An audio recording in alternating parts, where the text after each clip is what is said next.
My name is Officer Michael Hayes, and I've been patrolling the quiet streets of Millbrook for 13 years now.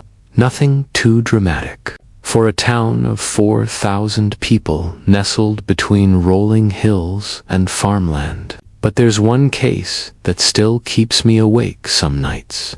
I was finishing my shift around 11:30 when dispatch crackled through my radio. Unit 7, we have a welfare check requested on Maple Street. Elderly resident hasn't been seen in 3 days.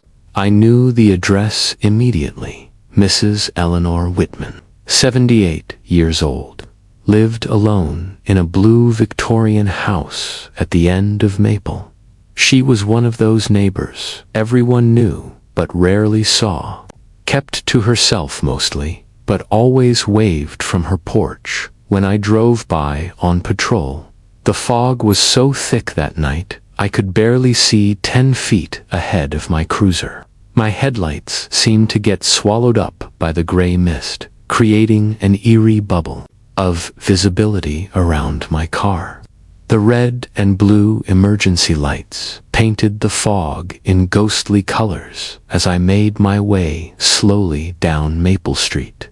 When I pulled up to Mrs. Whitman's house, something felt off immediately. The porch light was on, but the rest of the house sat in complete darkness. Her mailbox was overflowing, newspapers scattered across the wet lawn. The garden she normally kept pristine was beginning to look neglected.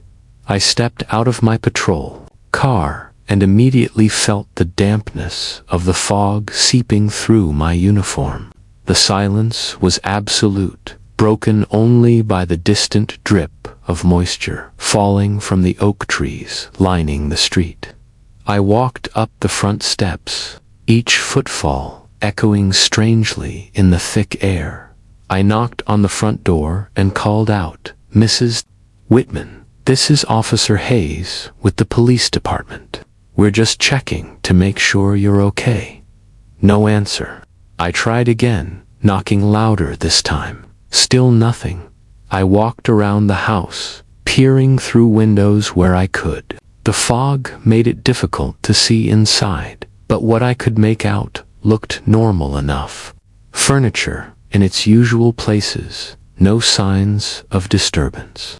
But there was something else, something I couldn't quite put my finger on. Then I noticed the back. The door was slightly ajar. I called out again as I approached. I pushed the door open slowly and stepped into the kitchen. The house felt cold, colder than it should have been even with the autumn chill. Outside, my flashlight beam cut through the darkness, revealing a kitchen that looked lived in but somehow frozen in time. There was a half-empty cup of tea on the counter, still sitting on a saucer with a spoon beside it. A plate with crumbs from what might have been toast. I moved through the house, room by room, calling out softly. The living room, dining room, bathroom all empty, but showing recent signs of occupancy. It was when I reached the staircase leading to the second floor that I heard it, a soft humming, so faint I almost thought I was imagining it. I climbed the stairs slowly, following the sound. It was coming from what appeared to be the master bedroom at the end of the hallway. The door was closed, but I could see a thin line of light underneath. "It, Mrs. Whitman," I called out again, my hand resting on the door handle. The humming stopped. I opened the door and stepped inside. Mrs. Whitman was there, sitting in a rocking chair by the window, facing away from me. She appeared to be looking out at something in the fog-covered backyard. "Mrs. Whitman, ma'am, are you all right?" She didn't respond, didn't even acknowledge my presence. I walked around to face her, and what I saw made my blood run cold. Her eyes were open, but they weren't seeing anything. They had the glassy, unfocused look that comes with advanced dementia. She was humming again now, a melody I didn't recognize, rocking gently back and forth. But that wasn't what frightened me. What scared me was the realization of what I was looking at. Mrs. Whitman had been sitting in that chair for days, maybe longer. There was evidence she'd barely moved, a makeshift arrangement of blankets around her, empty water glasses on the side table, the smell of someone who hadn't bathed in too long. She wasn't just alone. She was lost inside her own mind, completely disconnected from reality. Mrs. Whitman, I said gently, kneeling down beside her chair. My name is Michael. I'm here to help you. She turned to look at me then, and for just a moment, her eyes seemed to focus. She smiled, the kind of warm smile I remembered from years of driving past her house. I've been waiting. Waiting for what, ma'am?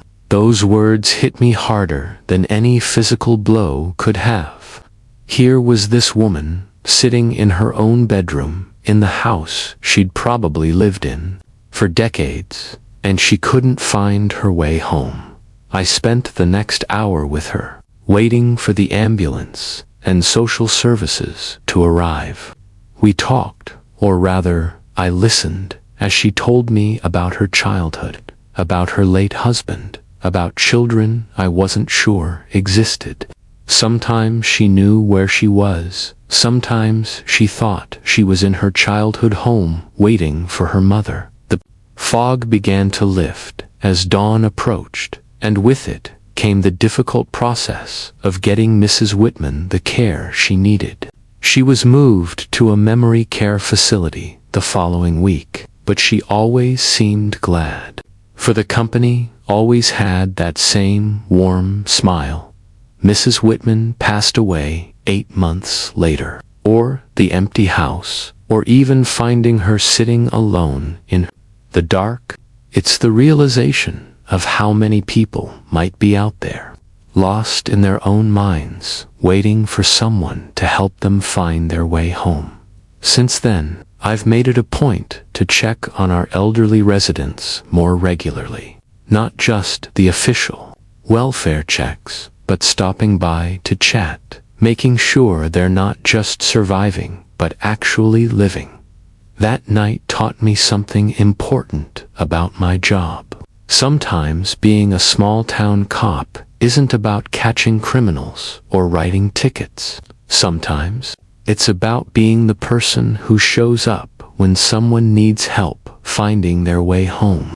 Even when home is just a memory, the fog still makes me think of Mrs. Whitman, of that night when I found her waiting in the darkness. But now, instead of fear, I feel a sense of purpose. Because sometimes, in the quiet moments between the chaos, we get the chance to be exactly what someone needs. And that, I've learned, might be the most important part of the job.